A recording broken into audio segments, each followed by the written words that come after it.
चलिए आज तुलसीदास को पढ़ते हैं और तुलसीदास का राम लक्ष्मण परशुराम संवाद हमें पढ़ना है। इससे पहले तुलसीदास के बारे में थोड़ा सा जानते हैं, समझते हैं। तुलसीदास का जन्म उत्तर प्रदेश के बांदा जिले के राजापुर गांव में सन 1532 में हुआ था। यानी कि उत्तर प्रदेश का बांदा जिला है जहां राजापुर गांव है और 1532 में उनका जन्म हुआ था। वहाँ पर कुछ विद्वान उनका जन्म स्थान सोरों जिला एटा भी मानते हैं, पर कुछ विद्वान अलग भी मानते हैं। वो सोरों एटा जिला उत्तर प्रदेश में पड़ता है, वहाँ पर भी मानते हैं। तुलसी का बचपन बहुत संघर्षपूर्ण था। तुलसी का जो बचपन था वो बहुत संघर्षपूर्ण था, यानी कि अभावों में बीता, संघर्षों में बीता उनका जो जीवन था। जीवन के प्रारंभिक वर्षों में ही माता पिता से उनका बिछोह हो गया था। माता पिता की मृत्यु हो गई थी, वो छोटे थे तभी। और तब से ऐसा कहा जाता है, मैंने पढ़ा है कहीं पर, कि उनको कोई तालाब के किनारे पर, तालाब के पास छोड़ गया था। वहाँ बैठे थे सीढ़ियों पर और कोई साधु सन्यासी सुबह सुबह नहाने के लिए जाते थे तालाब पर। तो अंधेरे में जैसे कुछ वैसा होता है जो छुटपुटासा होता है, जब सुबह होती है, जब तक सूर्य नहीं निकलता, 4-5 बजे के आसपास, तो किसी के पैर उनसे लग गए, यानी कि ठोकर लगी किसी की, तो उन्होंने बोला मरा। और फिर किसी साधु सन्यासी ने कोई मंत्र दिया कि शब्द को पलट दे, यानी कि शब्द को पलटने का मतलब है, मरा का उल्टा होता है पलटने का मतलब राम, ठीक है ना। और तब से कहते हैं कि उन्होंने राम का जाप शुरू किया, राम की भक्ति शुरू की। वो राम भक्ति शाखा के कवि माने जाते हैं, सगुण भक्तोपासक माने जाते हैं, और तब से वो राम के उसमें लग गए। कहा जाता है कि गुरु कृपा से उन्हें राम भक्ति का मार्ग मिला। तो यहाँ गुरु कृपा की जो मैं बात कर रहा हूँ वो इसी तरह की गुरु कृपा है कि उन्होंने राम भक्ति का मार्ग, यानी कि गुरु ने कोई रास्ता दिखाया, राम भक्ति का मार्ग। यहाँ पे दिया नहीं है। उनके पिता का नाम आत्माराम था और माँ का नाम हुलसी था, हुलसी, ठीक है ना। और वो रहीम के समकालीन थे। समकालीन कहते हैं कि उनके काल में पैदा हुए थे, जब अब्दुल रहीम खान खाना, जो अकबर के नवरत्नों में भी थे, उनके वो मित्र भी थे रहीम के, और रहीम के मित्र थे वो। तो ये एक जानकारी मैं तुम्हें बता रहा हूँ। तो कहा जाता है कि गुरु कृपा से उन्हें राम भक्ति का मार्ग मिला। वे मानव मूल्यों के उपासक थे। मानव मूल्यों के उपासक की मानव में क्या मूल्य होने चाहिए उनकी उन्होंने स्थापना की है, प्रतिष्ठापित किया है मानवीय मूल्यों को, कि एक आदर्श सेवक कैसा होता है, एक आदर्श राजा कैसा होता है, एक आदर्श पुत्र कैसा होता है, एक आदर्श भाई कैसा होता है। ये सारे मानवीय मूल्य उन्होंने अपने ग्रंथों में उन्होंने उजागर करने की कोशिश की है, और विशेष रूप से रामचरितमानस में। तो यहाँ पर देखिए, राम भक्ति परंपरा में तुलसी अतुलनीय है। राम भक्ति परंपरा यानी कि राम भक्ति परंपरा में ये अतुलनीय माने जाते हैं, यानी कि इनकी तुलना में कोई नहीं। अब राम भक्ति परंपरा क्या है, बता सकता है कोई? राम भक्ति परंपरा का मतलब यही है कि मैंने बहुत पहले भी तुमको बताया था कि हिंदी साहित्य को जो 4 भागों में बांटा गया, आदिकाल, भक्ति काल, रीति काल, आधुनिक काल, उसमें जो भक्ति काल है उस भक्ति काल को भी फिर कई भागों में बांटा गया। किस तरह से बांटा गया? उसको बांटा गया भक्ति काल को कि उसमें निर्गुण भक्ति उपासक और सगुण भक्ति उपासक थे। सगुण भक्ति धारा थी और निर्गुण भक्ति धारा थी। निर्गुण में जो संत कवि थे जो ईश्वर को निराकार मानते थे, सगुण में वो थे जो ईश्वर को साकार मानते थे, ठीक है ना। तो उनमें से एक जो थे उसके भी 2 भाग हो गए। सगुण में भी एक कृष्ण भक्ति के उपासक हो गए और एक राम भक्त उपासक हो गए। तो यहाँ पर जो तुलसीदास हैं वो राम भक्ति के उपासक थे। राम भक्ति परंपरा में वो अतुलनीय इसलिए कहे जाते हैं, यानी कि राम भक्ति में जितने भी कवि आते हैं उनमें वो अतुलनीय रहे हैं। रामचरितमानस कवि की अनन्य राम भक्ति और उनके सृजनात्मक कौशल का मनोरम उदाहरण है। हर कोई जानता है रामचरितमानस के बारे में, और रामचरितमानस जो है वो घर घर में गाई जाती है, सभी उसकी चौपाइयों का पाठ होता है, ठीक है ना। तो इस चीज़ का ध्यान रखिए कि रामचरितमानस है वो तुलसीदास ने लिखी है।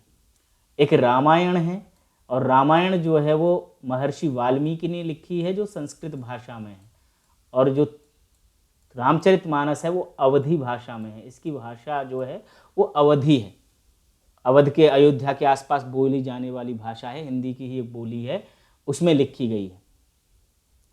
तो रामचरितमानस कवि की अनन्य राम भक्ति, अनन्य का मतलब होता है जो एक से ही करे, पहले भी आया है ना, वो सूरदास वाले में आया है कि अनन्य प्रेम करती हैं गोपियों का, अनन्य प्रेम है, एकनिष्ठ प्रेम है। तो अनन्य राम भक्ति और उनके सृजनात्मक कौशल का मनोरम उदाहरण है। तो वो अनन्य राम भक्त हैं और सृजनात्मक कौशल का भी उदाहरण है रामचरितमानस। उनके राम मानवीय मर्यादाओं और आदर्शों के प्रतीक हैं। जो राम हैं वो मर्यादाओं को मानने वाले हैं। पिता ने कह दिया, राजा दशरथ ने कह दिया, कह भी नहीं पा रहे थे दशरथ, पर उन्होंने समझ लिया राम ने कि कुछ कहना चाहते हैं, तो उन्होंने पूछा क्या आज्ञा है। तो जब पिता ने बताया कि इस तरह से है, तो उन्होंने कह दिया कोई बात नहीं, मैं चला जाऊंगा, मैं वन को चला जाऊंगा, 14 वर्ष के वनवास के लिए चला जाऊंगा। तो वो मानवीय मर्यादाओं में रहने वाले हैं, आज्ञा पालक हैं, ठीक है ना। वो ऐसे नहीं है कि आज्ञा नहीं। आज का पुत्र अगर पिता पुत्र से कह दे कि बेटा 14 मिनट के लिए ही बाहर चला जा, तो हम ये सोच सकते हैं, कल्पना कर सकते हैं कि कितने बच्चे उसमें से पिता की आज्ञा के पालन करने के लिए तैयार होंगे। पर वहाँ पर जो राम हैं उन्होंने एक प्रश्न तक नहीं किया, वो 14 वर्ष के वनवास के लिए तत्पर हो गए, तैयार हो गए। तो ऐसी मानवीय मर्यादाएं हैं, उनका पालन किया है रामचरितमानस में। तुलसीदास ने ये दिखाया है कि राम जो हैं वो मानवीय मर्यादाओं और आदर्शों के प्रतीक हैं। किस तरह के आदर्शों के प्रतीक हैं? वो एक आदर्श राजा हैं, तभी तो उनका राज तिलक हो रहा है, तो सब खुश हो रहे हैं। तभी तो कहा जाता है सब जो करते हैं राम राज्य की कल्पना, यानी कि राम के जैसा राज्य होना चाहिए, जिस तरह से राम के समय में होता था उस तरह का।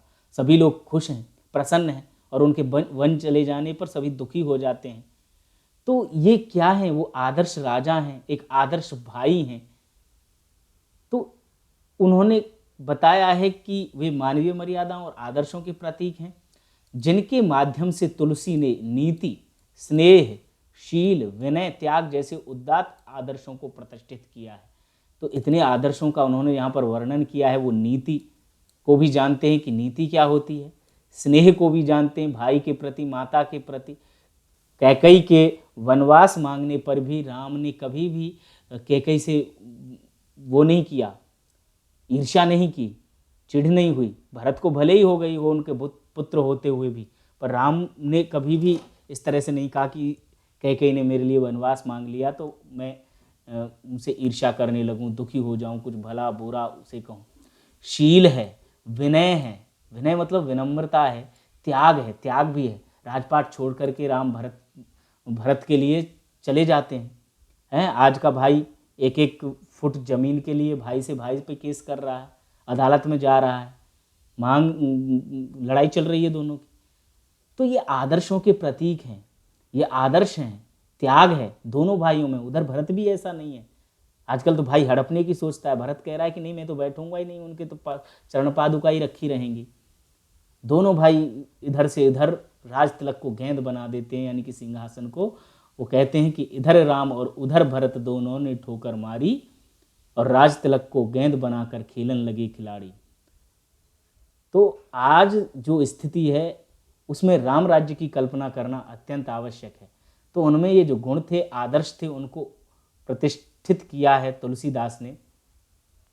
रामचरितमानस उत्तरी भारत की जनता के बीच बहुत लोकप्रिय है।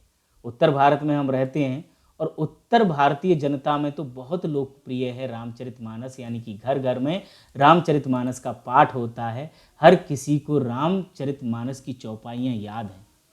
इसके अलावा, यानी कि मानस के अलावा, उनकी जो रचनाएं हैं वो कवितावली, गीतावली, दोहावली, कृष्ण गीतावली और विनय पत्रिका कुछ ब्रज भाषाओं में लिखी हुई हैं।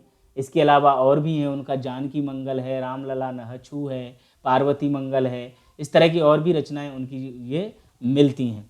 तो यहाँ पर विनय पत्रिका, कवितावली, गीतावली, दोहावली, कृष्ण गीतावली प्रमुख रचनाएं हैं। अवधी और ब्रज दोनों भाषाओं पर उनका समान अधिकार रहा है। वो कह रहे हैं अवधि में भी लिखा है, तो अवधि भाषा है उसमें भी लिखा है। दो शब्द होते हैं, एक तो अवधि होता है, अवधि जिसपे छोटी की मात्रा होती है, ये अवधि होती है समय, ठीक है ना, कि कितने अवधि का पेपर है, अवधि कितनी हो गई, है ना, जो उसमें हमने पढ़ा है, मैंने बताया भी था जब हमने वो पढ़ा था, सूरदास को पढ़ा था कि अवधि आधार आस आवन की तन मन व्यथा सही। तो अवधि यानी कि समय होता है, और ये अवधि यानी कि जिस धा पर बड़ी ई की मात्रा है जहाँ दिखाई दे रही है, तो ये होता है अवधि यानी कि भाषा है। तो अवधि और ब्रज दोनों भाषाओं पर उनका समान अधिकार है, यानी कि दोनों पर वो बराबर अधिकार रखते हैं, दोनों भाषाओं में लिखते हैं। जैसे मैंने बताया कि रामचरितमानस है जो वो अवधि भाषा में लिखा हुआ है, और बाकी जो रचनाएं हैं वो उनकी ब्रज भाषा में है। सन 1623 में काशी में उनका देह अवसान हो गया। देह अवसान दो शब्दों से मिलकर के बनता है देह और अवसान, दीर्घ संधि हो जाती है, अवसान होता है, अवसान का मतलब होता है समाप्ति। कोई भी चीज़ जब अवसान हो गया, कहते हैं दिवस का अवसान, यानी कि दिन समाप्त हो गया। देह अवसान, देह समाप्त हो गई, यानी कि मृत्यु हो गई। तो 1623 में उनका देह अवसान हो गया था, मृत्यु हो गई थी। तुलसी ने रामचरितमानस की रचना अवधी भाषा में और विनय पत्रिका तथा कवितावली की रचना ब्रज भाषा में की है। वो यहाँ पर बता रहे हैं कि रामचरितमानस की जो रचना है वो अवधि में है, और विनय पत्रिका और कवितावली की रचना ब्रज भाषा में की है। उस समय प्रचलित सभी काव्य रूपों को तुलसी की रचनाओं में देखा जा सकता है। सभी काव्य रूप यानी कि काव्य के रूप, जैसे दोहा, चौपाई, सोरठा, ये जो छंदों के प्रकार हैं, छंद भी होते हैं जो तुम नहीं जानते हो। छंद कहते हैं कि एक लयबद्ध रचना होती है जिसमें विराम, गति, यति, लय होता है, मात्राएं गिनी चुनी होती हैं, गिनती की होती हैं, एक भी ज़्यादा नहीं होगी। जैसे चौपाई है, दोहा है, सोरठा है, और भी बहुत सारे छंद होते हैं। तो काव्य रूप का मतलब यही है कि उन्होंने सभी काव्य रूपों में उस समय के प्रचलित, यानी कि उस समय जो प्रचलित थे उस तरह की सभी काव्य रूपों में उनकी रचनाएं मिलती हैं, उन्होंने की हैं। रामचरितमानस का मुख्य छंद चौपाई है। तो रामचरितमानस है वो जो चौपाई छंद में लिखा हुआ है। चौपाई छंद होता है जिसमें 16 मात्राएं होती हैं एक चरण में। मात्राएं यानी कि मात्राएं गिनी जाती हैं, एक छोटी मात्रा, बड़ी मात्रा, छोटी मात्रा, बड़ी मात्रा, इस तरह से 16 मात्राएं होती हैं उसमें। तो रामचरितमानस का जो मुख्य छंद है वो चौपाई है। बीच बीच में दोहे हैं। दोहे हम बहुत बार पढ़ चुके हैं, कबीर के दोहे पढ़ चुके हैं, रहीम के दोहे पढ़ चुके हैं, जिसमें 24 मात्राएं होती हैं दोहे में, ठीक है ना। सोरठा होता है, सोरठा दोहे का उल्टा होता है, उसमें भी 24 होती हैं पर उल्टा होता है। उल्टा मतलब वहाँ पर 11 मात्राएं होती हैं, तो सोरठे में 11 और 13 मात्राएं होती हैं। हरिगीत का छंद होता है तथा अन्य छंद पिरोए गए हैं, यानी कि ये उनके छंदों के नाम बताए हैं कि चौपाई है, दोहा है, सोरठा है, हरिगीत का है, और भी छंद जो उस समय प्रचलित थे उसमें उनकी रचनाएं मिलती हैं। विनय पत्रिका की रचना गेय पदों में हुई है। जो विनय पत्रिका है उसकी रचना गेय पदों में, गेय मतलब गाई जा सकने वाली, जिनको गाया जा सकता है। कवितावली में सवैया और कवित छंद का प्रयोग हुआ है।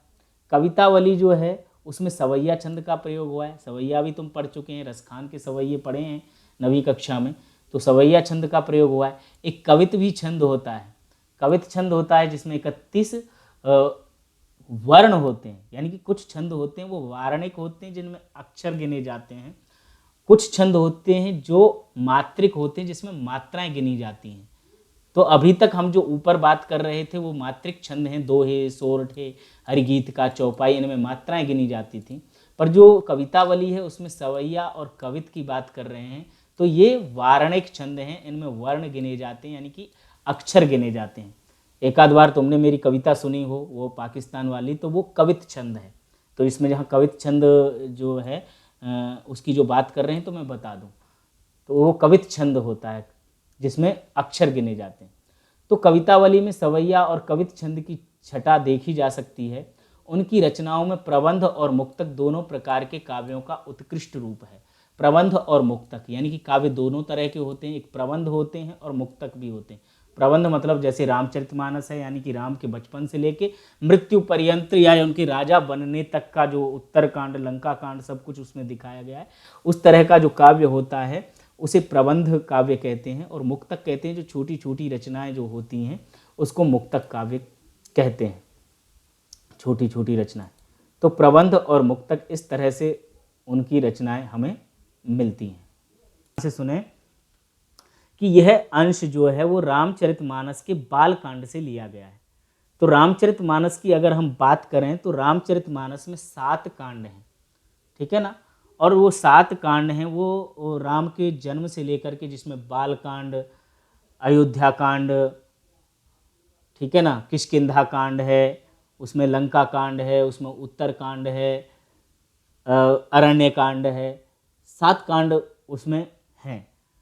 तो कांड से मतलब अध्याय से है कि इतने उसमें अध्याय हो गए। जहाँ पर बचपन का वर्णन है बाल कांड हो गया, तो यहाँ पर बाल कांड से लिया गया है जो ये है हम जो पढ़ने वाले हैं। तो इसमें क्या है कि सीता स्वयंवर में राम द्वारा शिव धनुष भंग के बाद मुनि परशुराम को जब यह समाचार मिला तो वे क्रोधित होकर वहां आते हैं। और सीता स्वयंवर की घटना हम सब जानते हैं, तुम में से भी सभी जानते होंगे कि सीता का स्वयंवर जो हुआ था रामायण में देखा होगा। रामायण आजकल टीवी पर भी देखी होगी तुमने, जहाँ रामलीला होती है वहाँ भी देखा होगा। सीता का स्वयंवर होता है और सीता का स्वयंवर जब महाराज जनक करते हैं तो वहाँ शिव का धनुष रखा जाता है और कहा जाता है कि शिव के धनुष पर जो प्रत्यंच, इसको जो उठा लेगा, प्रत्यंचा जो चढ़ाएगा, उसको ही, उससे ही सीता का विवाह होगा, वो सीता उसका वरण करेंगी स्वयंवर। तो स्वयंवर पहले स्त्रियों के लिए ये स्वतंत्रता थी कि उन्हें खुद अपना जो वर होता था वो चयन करना होता था, वो खुद चयन करती थी कि किसको उन्हें चुनना है। महाभारत में भी हमने देखा होगा द्रौपदी का स्वयंवर हुआ, उससे पहले भी देखा होगा कि जब भीष्म पितामह थे वो अपने भाइयों के चित्रांगद और विचित्र वीर्य के लिए भी वो स्वयंवर में चले जाते हैं और वहाँ से जबरदस्ती अंबालिका को लेकर के आ जाते हैं। तो ये स्वयंवर पहले से होते रहे। तो शिव का धनुष भंग हो जाता है, यानी कि टूट जाता है। तो उसके बाद मुनि परशुराम को जब ये समाचार मिलता है तो वो क्रोधित होकर के वहाँ आते हैं, वो गुस्सा हो जाते हैं, क्योंकि परशुराम है वो शिव के अनन्य भक्त हैं, वो परशुराम के भक्त हैं, वो परशुराम शिव के भक्त हैं। और जब उनके ईश्वर का, यानी कि उनके प्रभु शिव का जब धनुष टूट जाता है तो वो क्रोधित हो जाते हैं, गुस्सा हो जाते हैं और शिव धनुष को खंडित देखकर वे आपे से भी बाहर हो जाते हैं। राम के विनय और विश्वामित्र के समझाने पर, राम के विनय करने पर, यानी कि विनम्रता से, और विश्वामित्र उनके जो गुरु थे उसके समझाने पर राम की शक्ति की परीक्षा लेकर अंततः उनका गुस्सा शांत होता है। बहुत वाद विवाद होता है। यहाँ तो सिर्फ इतना ही बता गया है कि राम के समझाने से, विनय करने से, विश्वामित्र के समझाने से उनका गुस्सा शांत होता है। पर बीच में राम, लक्ष्मण और परशुराम के बीच जो संवाद हुआ उस प्रसंग को यहाँ प्रस्तुत किया गया है। तो राम, लक्ष्मण और परशुराम के बीच में जो बातचीत होती है, राम तो बिल्कुल नम्र थे, विनम्र थे। लक्ष्मण जो है वो क्रोधी स्वभाव का है, ठीक है ना, वाद विवाद को बढ़ाने वाला। तो लक्ष्मण के जो वचन थे और परशुराम के क्रोध में वो आग के समान काम कर रहे थे, आग में घी के समान काम कर रहे थे, उसको और अधिक बढ़ाते थे। तो यहाँ पर ये है, परशुराम के क्रोध भरे वाक्यों का उत्तर लक्ष्मण व्यंग वचनों से देते हैं। इस प्रसंग की विशेषता यह है कि लक्ष्मण की वीर रस से पगी व्यंग्योक्तियां और व्यंजना शैली की सरस अभिव्यक्ति है। यानी कि वीर रस का यहाँ पर उदाहरण मिलता है, कई जगह पे हमें रौद्र रस का भी उदाहरण मिलता है। तो वहाँ पर व्यंग्योक्तियां और व्यंजना शैली की अभिव्यक्ति हुई है। बड़ी देखने लायक है, बहुत आनंद आने वाला है इसको जब हम पढ़ेंगे कि लक्ष्मण किस तरह से कहते हैं, किस तरह से जवाब देते हैं।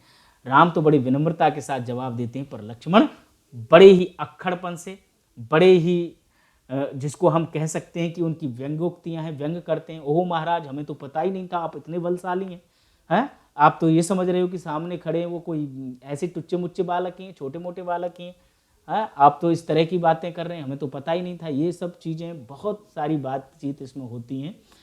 तो इस तरह से ये यहाँ पर हम पढ़ने वाले हैं राम लक्ष्मण परशुराम संवाद में। संवाद मुख्य रूप से दो का ही है, लक्ष्मण और परशुराम का ही। बीच बीच में राम का भी थोड़ा सा है, विश्वामित्र का है, बाकी और किसी का इसमें संवाद है ही नहीं। तो ये हम पढ़ने वाले हैं रामचरितमानस के जो बालकांड से लिया गया है।